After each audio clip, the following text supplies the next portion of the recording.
Bilang tugon sa patuloy na masamang panahon, agad na nagsagawa ng road clearing operations at water level monitoring ang mga tauhan ng Itogon Municipal Police Station upang matiyak ang kaligtasan ng publiko sa gitna ng malakas na pag-ulan. Patrolwoman Jomalyn Kakanindin sa ulat.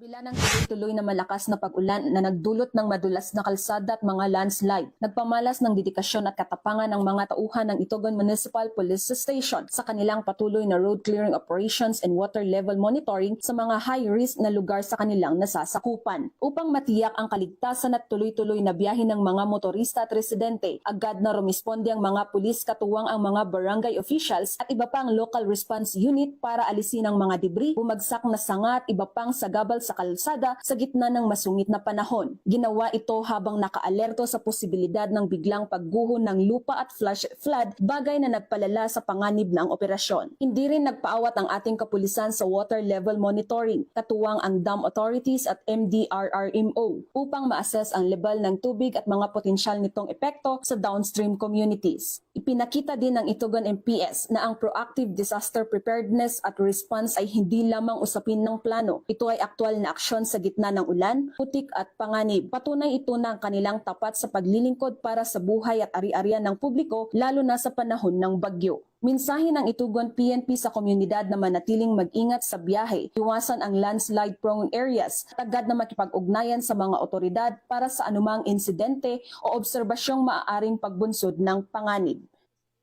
Mula dito sa La Trinidad, Benguet, ako ang iyong PNN correspondent, Patrolwoman Jomalyn Kakanindin, alagad ng batas, tagataguyod ng Balitang Puno.